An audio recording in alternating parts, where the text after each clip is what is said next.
Beloved child of God, there are things you are beginning to see that you cannot explain. You walk into certain rooms and something inside you tells you, pay attention. You listen to someone speak, but somehow you notice what their words are not saying. You watch people you once trusted, and suddenly you begin recognizing patterns you were completely blind to before. Certain conversations no longer feel harmless. Certain environments no longer feel comfortable. Certain relationships that once felt normal now leave you questioning what you could not see before. And perhaps the strangest part is this: nobody else seems to notice. You try to explain what you are sensing, but the moment you do, people may tell you that you're overthinking, that you're being too sensitive, that you're imagining things. So eventually, you stop explaining, you become quiet, you observe, you pray, and somewhere deep inside, you begin asking God a question. Lord, why can I see this now? Why am I noticing what I used to overlook? Why am I becoming uncomfortable with things I once tolerated? Why does my spirit seem more sensitive than it used to be? And why does it sometimes feel like I am seeing something that everyone around me is missing? Beloved child of God, what if the answer isn't that you're becoming strange? What if God is teaching you discernment? What if He is bringing certain things into your awareness, not so you can become suspicious of everyone, not so you can judge people, and not so you can feel superior, but so you can finally recognize what you need to stop ignoring? Because sometimes God doesn't change the situation first. He changes what you are able to see. Before He changes your surroundings, He may begin changing your perception. Before He removes you from something, He may first help you understand what you're standing in. Before He leads you into a new season, He may open your eyes to the patterns, relationships, habits, and choices that cannot follow you there. And that may be why this season feels so uncomfortable. Because once your eyes are opened, you cannot unknow what you now know. But there is something you must understand. Not everything you perceive is automatically a message from God. Not every uncomfortable feeling is discernment, and not everyone who disagrees with you is against you. So if God really is opening your eyes, how do you know the difference between spiritual discernment, emotional wounds, anxiety, and overthinking? That is what we're going to uncover together. Stay with me until the very end, because by chapter 7, we're going to bring everything together. Biblical wisdom, spiritual discernment, emotional healing, practical guidance, and the deeper purpose behind what God may be revealing to you in this season. And before we begin, if you're willing to ask God not only to open your eyes, but also to give you the wisdom and humility to understand what you see, type 77 in the comments. Let it be your quiet declaration. Lord, open my eyes, but keep my heart humble. Show me the truth and teach me how to walk in it. Now, take a deep breath, because what you are beginning to see may be the beginning of understanding what God has been trying to show you all along. Let's begin. Chapter 1: The Hidden Experience. Why do I see it when they don't? Beloved child of God, there's a moment that comes in many believers' lives when the world doesn't change, but you do. It might begin softly. You notice you're less entertained by things that once thrilled you. You feel your spirit recoil at conversations that are full of gossip, pride, or subtle cruelty. You start sensing when someone's smile doesn't match their intentions. You recognize patterns, cycles of manipulation, excuses, compromise. Almost like your soul has learned a new language. And at first, you think it's just maturity. But then it grows. You begin to feel restless around certain people, even when they haven't done anything obvious. You start hearing what's behind the words. You pick up on what isn't being said. Your discernment becomes like a quiet alarm system, one that others around you don't seem to have. And that's when the loneliness creeps in. Because you look around and think, why am I the only one bothered by this? Why am I the only one noticing what's happening? Am I judging? Am I overthinking? Am I becoming cold? Sometimes you even miss your old self, when life felt simpler, when you didn't carry this internal weight, when you didn't sense spiritual tension in rooms and relationships. And now, you don't just see external things, you start seeing yourself more clearly too. You notice what triggers you. You see the places where you avoid vulnerability. You recognize the subtle ways you chase approval. You catch yourself rehearsing conversations in your mind, trying to control outcomes. You see the fear you've been calling wisdom, the pride you've been calling confidence, the pain you've been calling I'm fine. It's like God is shining a flashlight into places you kept dim on purpose, and it can feel scary. Because spiritual sight has a cost. You can't pretend anymore. You may even feel this tension between love and boundaries. You want to love like Jesus, but you also can't keep ignoring what God is revealing. You want to be gracious, but you can't keep calling darkness just human. You want peace, but you can't find it while living half awake. So you pray, but it feels like your prayers are changing. They're no longer just, Lord bless me. Now they sound like, Lord search me. Lord expose what's hidden. Lord teach me what to do with what I see. And that's where the ache deepens. Because when your eyes begin to open, you realize not everyone is ready for what you're seeing. Some people will dismiss you. Some will misunderstand you. Some will feel threatened, not because you attacked them, but because your discernment reveals what they wanted to keep hidden. Beloved child of God, if that's you, let me tell you something gently. You're not crazy. You're not too much. You're not losing your mind. You may be entering a holy season where God is opening your eyes. But why would God do that? What is the purpose of seeing what others cannot see? In the next chapter, we'll uncover the spiritual meaning behind this hidden awakening and why God often begins transformation in the dark before he ever brings you into the light. Chapter 2. The Spiritual Meaning. God trains sight in secret. Beloved child of God, if God is opening your eyes, you may be tempted to ask, why now? Why am I seeing this now?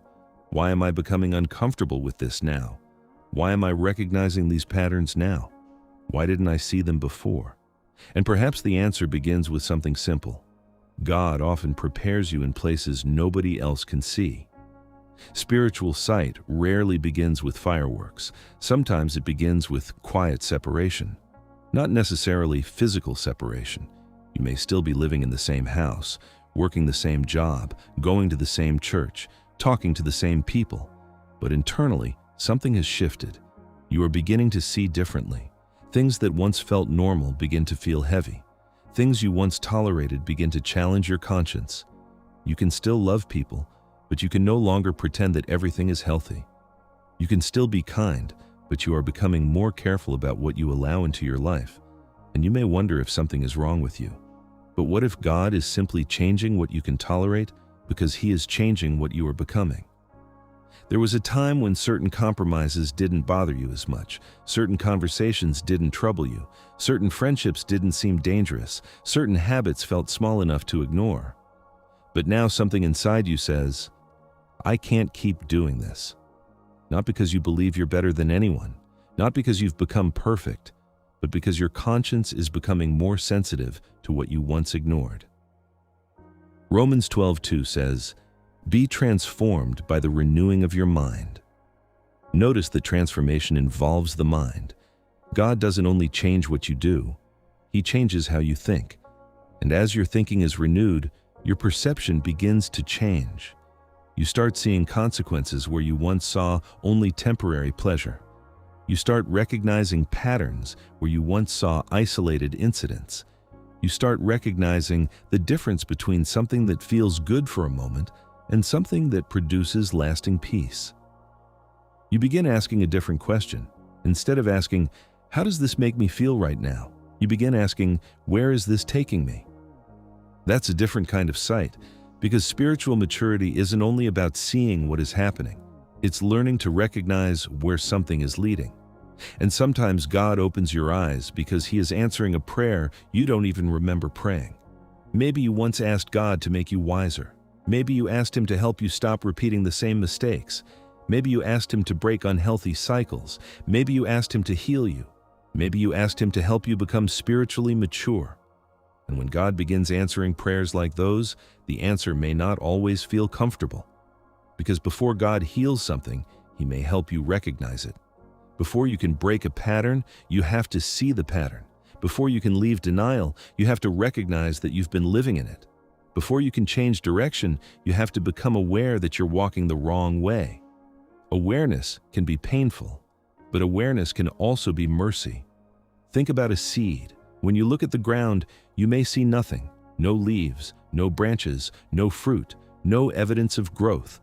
But beneath the surface, something is happening. Roots are forming. Strength is developing. The foundation is being established. And if you judge the seed only by what you could see above the ground, you might assume nothing is happening. But hidden does not mean inactive. And that is important for your spiritual journey. There may be things God is developing in you right now that nobody else can see. Patience, discernment, self-control, wisdom, humility, courage, faith. You may not have the visible evidence yet, but the roots are forming. And sometimes God allows a season of hiddenness because He is building something that needs depth before it needs visibility. Because what grows quickly without strong roots can collapse when the storm arrives. God is not only interested in getting you somewhere, He is interested in preparing you to remain there faithfully. That is why spiritual sight can sometimes feel isolating. Because once you recognize something, you cannot always participate in it the same way. You can't laugh at what you now understand to be harmful. You can't casually return to what God has made you conscious of. You can't keep pretending you don't notice. And this can create distance. But remember this, separation is not always rejection. Sometimes distance creates room for discernment. Sometimes silence creates room for prayer. Sometimes solitude creates room for God to teach you what noise was preventing you from hearing. But be careful, beloved child of God. Don't turn this season into an excuse to distrust everyone. Don't assume that because you notice something, you understand everything. Don't allow spiritual sensitivity to become suspicion. God does not open your eyes so you can become afraid of people. He opens your eyes so you can walk in wisdom. And there is another important distinction. God exposes to heal, not to humiliate. When He reveals something in your life, the goal is not condemnation, it is transformation. When He shows you a weakness, He is inviting you to surrender it. When He reveals a wound, He is inviting you to bring it to Him. When He exposes a pattern, He is giving you an opportunity to choose differently. When He shows you a relationship that needs boundaries, He is teaching you stewardship. When He reveals something about your own heart, He is not asking you to run from yourself. He is asking you to let Him transform you. That is why Psalm 139, 23-24 becomes such a powerful prayer. Search me, O God, and know my heart, and lead me in the way everlasting. Notice the posture, not, Lord, search everyone else, but search me, not, Lord, show me everything wrong with them, but show me what needs to change in me. Because true spiritual sight begins with humility. And perhaps that is what God is teaching you in this season. You don't need to know everything. You don't need to expose everyone. You don't need to convince everyone. You don't need to announce everything you discern. Sometimes God shows you something simply so you can pray differently. Sometimes He shows you something so you can set a boundary. Sometimes He shows you something so you can change your own behavior. Sometimes He shows you something so you can walk away quietly. And sometimes He shows you something so you can recognize the good that was already there. Beloved child of God, God does not open your eyes to torment you. He opens your eyes to lead you. He is teaching you to recognize what is healthy, what is harmful, what is temporary, what is eternal, what deserves your attention, what deserves your prayer, what deserves your obedience, and what you need to release. So if this season feels confusing, don't rush to escape it. Ask God what He is teaching you. Ask Him what He wants you to understand. Ask Him what needs to change, and ask Him for the wisdom to respond correctly. Because there is something else you need to understand. When God begins changing what you see, He often begins changing what you feel. And that is why you may be experiencing emotional turbulence, loneliness, anxiety, grief, or even an identity shift. Your spirit may be learning something new, while your mind and emotions are still trying to catch up. And that is where we need to go next. Because when your spiritual perception changes, your inner world changes too. Let's continue. Chapter 3, The Psychological Insight. When your spirit wakes up, your inner world changes. Beloved child of God, something is changing inside you. When your perception changes, your emotions can change too. You may notice things you never noticed before. You may become more sensitive to people, conversations, and environments, and you may ask yourself, why am I becoming so sensitive? But sensitivity is not always weakness. Sometimes it simply means you are becoming more aware. You are beginning to notice what affects your heart, your mind, and your peace. You may also start recognizing old patterns in yourself. Maybe you used to please people because you feared rejection. Maybe you stayed silent to avoid conflict. Maybe you overthought everything because you were afraid of making mistakes. Maybe you depended too much on people's approval. But now you are beginning to see those patterns, and that can be uncomfortable. You may even grieve old friendships, old habits, or an old version of yourself. But grief does not always mean you made the wrong choice. Sometimes it simply means something mattered to you. You can love someone and still set boundaries. You can forgive someone and still walk away. You can be grateful for a season and still know that the season is over. That is maturity. But beloved child of God, there is something important you must remember. Not every feeling is a message from God. Sometimes fear feels like discernment. Sometimes anxiety feels like warning. Sometimes exhaustion feels like spiritual sensitivity. That is why you must learn to slow down. Ask yourself, is this fear? Is this actually happening? Am I reacting to the present or something from my past? Romans 12:2 says, "Be transformed by the renewing of your mind." God is teaching you to think differently. You don't have to understand everything immediately. You don't have to figure out every relationship. You don't have to know why everything is changing. Sometimes faith simply says, I don't understand yet, but I trust God. And that is where peace begins. You are also learning how to handle your emotions. You can feel hurt without becoming bitter. You can feel angry without becoming cruel. You can feel afraid without allowing fear to control you. You can feel lonely without believing God has abandoned you. That is growth. And as your eyes open, you may begin seeing your relationships differently. You may notice who respects your boundaries, who celebrates your growth, who brings peace, and who constantly brings confusion. But don't rush to judge people. Don't assume you know everyone's motives. Observe, pray, wait. Because spiritual maturity isn't simply about seeing more. It is about responding better to what you see. Can you walk away without hatred? Can you set boundaries without revenge? Can you forgive without pretending nothing happened? Can you love someone without giving them unlimited access to you? That is spiritual maturity. So, beloved child of God, don't be afraid of what God is revealing inside you. Bring your confusion to Him. Bring your fears. Bring your questions. Bring your wounds. God is not trying to make you emotionless. He is teaching you how to feel deeply without allowing your emotions to control you. He is teaching you how to see clearly without becoming suspicious, how to recognize darkness without losing your love, and how to walk away from what is unhealthy without becoming bitter. Because now we need to ask an even deeper question. Is this spiritual sight actually supported by Scripture? Does the Bible show us people whose eyes were opened before their circumstances changed? Because if it does, then what you are experiencing may have a deeper biblical foundation than you realize. Let's open the Scriptures. Chapter 4. The Biblical Foundation. Eyes opened, hearts tested. Beloved child of God, if God is teaching you to see differently, there's an important question you must ask. What does God want me to do with what I see? Spiritual sight is not new. Throughout the Bible, God opened people's eyes to things they could not see before. But He didn't give them greater sight so they could become proud. He gave them sight so they could become faithful. Look at Elisha in 2 Kings 6. Elisha and his servant were surrounded by an enemy army. The servant saw soldiers everywhere and became afraid, but Elisha told him, "Do not be afraid." Then Elisha prayed, "Lord, please open his eyes that he may see." Suddenly, the servant saw horses and chariots of fire covering the mountains. The protection had already been there. His situation did not change. His vision changed. And sometimes God does the same thing with you. You may see a problem. God may be teaching you to see His presence. You may see a closed door. God may be protecting you from something you cannot see yet. You may see uncertainty. God may be teaching you to trust Him. Then look at Joseph. Joseph received dreams about his future, but his life did not immediately look like those dreams. He was betrayed, he was sold, he was falsely accused, he was imprisoned.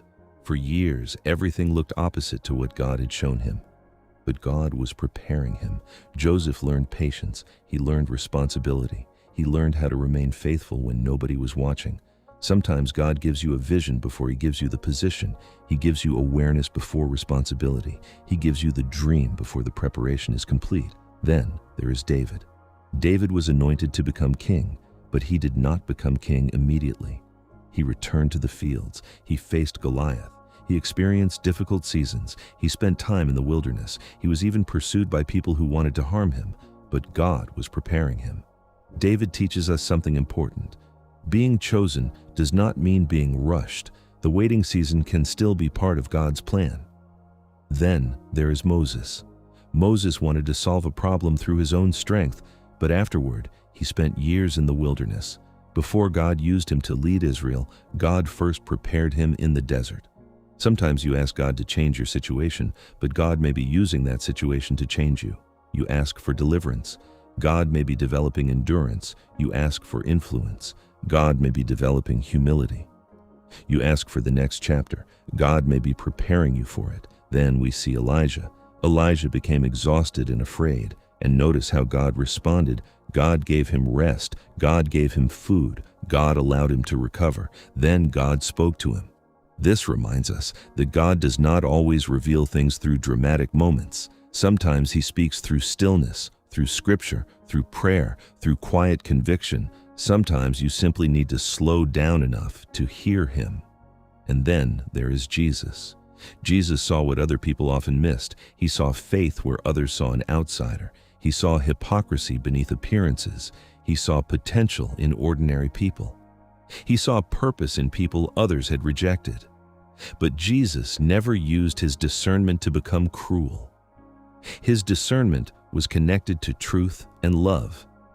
And that gives you an important lesson. If what you believe God is showing you makes you more proud, hateful, suspicious, or obsessed with exposing people, stop and examine your heart. Because true spiritual maturity should produce humility, wisdom, love, self-control, and greater dependence on God. Hebrews 5:14 speaks about discernment being trained by constant practice. Notice that word, trained. Discernment takes time. It requires scripture. It requires prayer. It requires wisdom. It requires humility. And sometimes you must be willing to say, maybe I don't understand this correctly yet. That is not weakness. That is maturity. Because seeing something does not automatically tell you what to do. Sometimes God shows you something so you can pray. Sometimes he shows you something so you can change. Sometimes he shows you something so you can establish a boundary. Sometimes he shows you something so you can walk away. And sometimes he shows you something so you can love someone more wisely. That is why Psalm 139 says, "Search me, O God, and lead me." Notice the prayer. Not only open my eyes, but lead me. Because seeing without wisdom can create confusion. Awareness without love can create judgment. Knowledge without humility can create pride. But when God combines sight with wisdom, something changes. You become harder to deceive without becoming harder to love. You become more discerning without becoming suspicious. You become more courageous without becoming reckless. You become more honest without becoming cruel. Beloved child of God, maybe God is not showing you these things so you can stand above others. Maybe he is showing you so you can walk more faithfully with him. Because seeing is one thing, knowing how to walk with what you see is another. And that brings us to the next chapter. What do you actually do when God opens your eyes? How do you pray? How do you set boundaries? How do you forgive? How do you remain loving without becoming naive? How do you stay discerning without becoming suspicious? Because God is not only interested in what you see, he is interested in how you live after you see it. Chapter 5. What to do with what God is showing you, beloved child of God. Now that God is opening your eyes, what should you do? You need wisdom. Seeing something is not enough. You must know how to respond. 1. Pray before you react. Pray. Ask God, is this really what I am seeing? Am I afraid or am I discerning? What do you want me to do? James 1:5 tells us to ask God for wisdom. So before you speak, pray. Before you make a decision, pray. Before you confront someone, pray. Sometimes God changes the situation. Sometimes He changes your response. 2. Don't rush. You don't have to act immediately.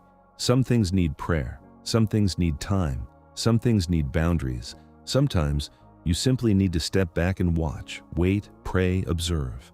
Let time reveal what you cannot see clearly today. 3. Renew your mind. Romans 12:2 says, "Be transformed by the renewing of your mind."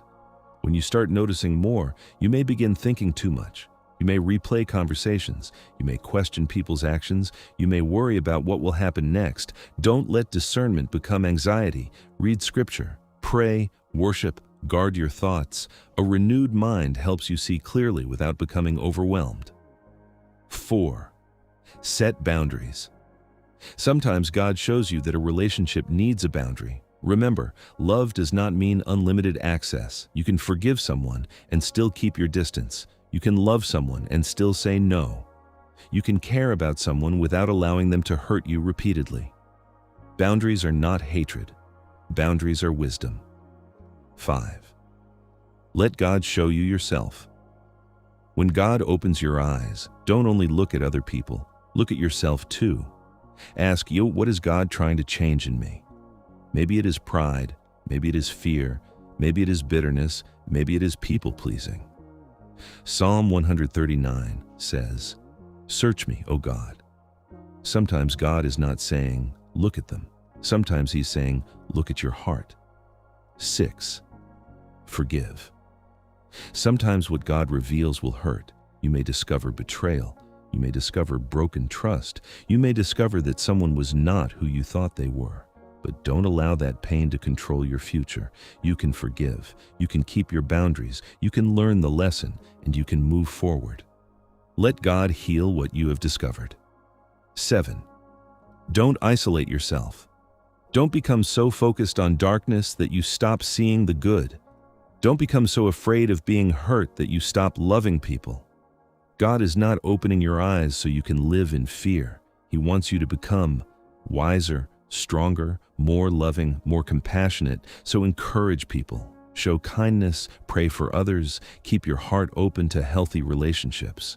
Because true spiritual sight should make you more like Christ. So remember, pray, wait, renew your mind, set boundaries, let God correct you, forgive, keep loving. You don't have to understand everything. You don't have to prove that you are right. You don't have to carry every problem you notice. Sometimes God shows you something so you can pray. Sometimes He shows you something so you can change. Sometimes He shows you something so you can walk away. And sometimes He shows you something so you can respond with love. So, beloved child of God, don't be afraid of what God is showing you, but don't become obsessed with it either. Keep your eyes on God. He sees what you cannot see. He knows what you do not know.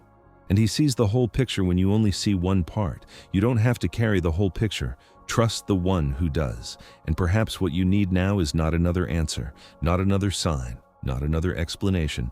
Perhaps what you need is peace, because God is not opening your eyes to overwhelm you. He is opening your eyes to lead you. And that is where we go next. Chapter 6. Hope and Encouragement. God gives sight with strength. Beloved child of God, if God is opening your eyes, He is not trying to overwhelm you. He is preparing you. You may be seeing things you ignored before. You may be feeling things you once avoided. You may be noticing patterns that need to change. And you may ask, Lord, why am I seeing all of this now? Maybe God is not taking you backward. Maybe He is teaching you how to move forward. Isaiah 30:21 says, "This is the way, walk in it." God does not always show you the whole road. Sometimes He only shows you the next step. You may want all the answers. God may simply be asking you to trust Him. You don't have to know everything. Just keep walking with God. Think about Joseph. He was alone before he was given authority. Think about David. He was hidden before he became king. Think about Moses. He spent years in the wilderness before leading Israel. Their hidden seasons were not proof that God had forgotten them. God was preparing them, and maybe God is preparing you too. You may not understand why some people left. You may not understand why some doors closed. You may not understand why your desires changed, but you don't have to understand everything. You can still trust God. Trust means continuing to walk with Him, even when you don't have all the answers. And beloved child of God, you don't have to carry everything alone. Jesus said in Matthew 11:28, "Come to me, and I will give you rest."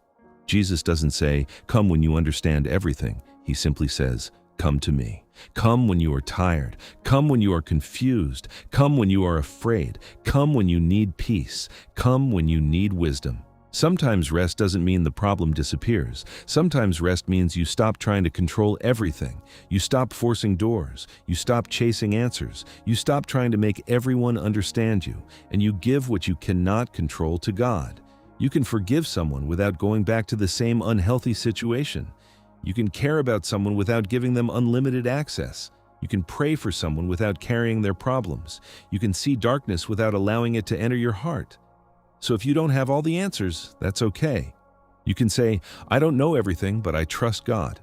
I cannot control people, but I can control my response.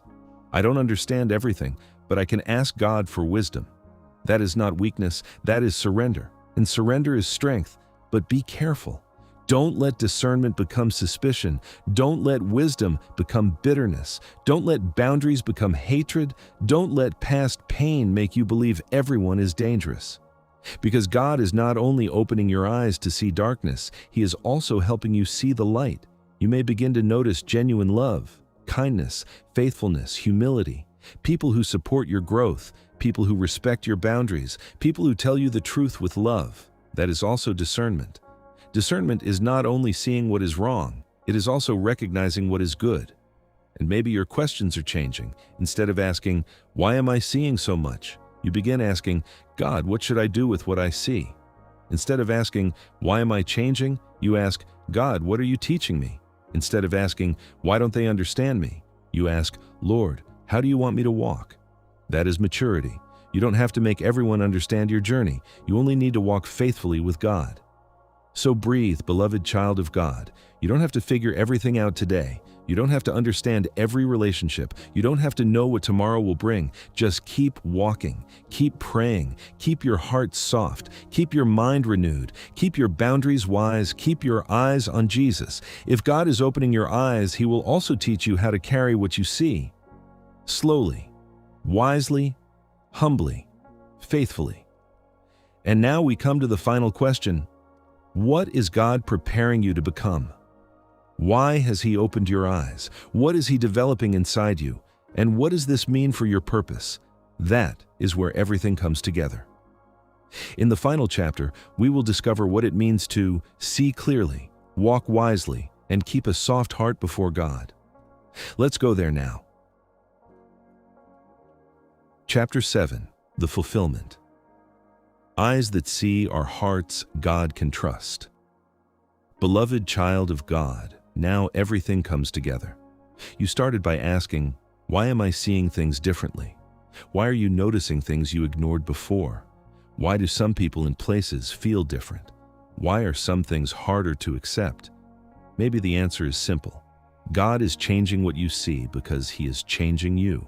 Spiritual sight is not about feeling special, it is about becoming wiser, stronger, more faithful.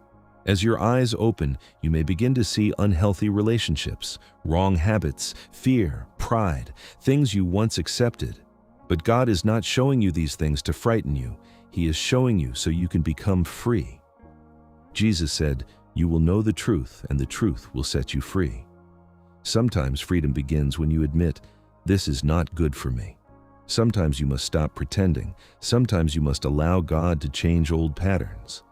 So don't use what God shows you to judge everyone. Don't become proud. Don't become suspicious. Use what you see to become wiser, more obedient, more loving, more like Christ. Remember Jesus. He saw what others could not see. He saw faith in people others rejected. He saw what was hidden behind appearances. He saw potential in ordinary people. But His discernment never made Him bitter. He saw clearly, but He still loved deeply. He spoke truth. He showed mercy. He corrected people. but he still offered redemption. That is what God wants to teach you. You can see clearly without becoming harsh. You can set boundaries without becoming hateful. You can forgive without going back to unhealthy situations. You can walk away without becoming bitter. You can be right without becoming proud. That is spiritual strength. And your questions may begin to change. Instead of, "Why don't they understand me?" ask, "God, how do you want me to walk?" Instead of, "Why am I seeing so much?" ask, "What should I do with what I see?" Instead of, "Why has everything changed?" ask, "What are you teaching me?" That is maturity. Remember Elisha's servant. He saw the enemy around him, but he could not see God's protection. Then God opened his eyes. He realized that God's presence was greater than the danger. And maybe God is teaching you the same thing. You may see the problem, but God is still with you. You may see a closed door, but God is still leading you. You may see betrayal, but God can still heal you. You may see uncertainty, but God is still faithful. You may see something ending, but God can bring something new. Beloved child of God, keep your heart soft. Keep your discernment humble. Keep your wisdom grounded in Scripture. Keep praying about what you see, because seeing is not the end. What you do with what you see matters. So let this be your prayer. Lord, keep my eyes open and my heart soft. Make me wise but not proud. Make me discerning but not suspicious. Help me love without being naive. Teach me when to speak, when to be silent, when to stay, and when to leave. Above all, help me see you. You don't need to know everything.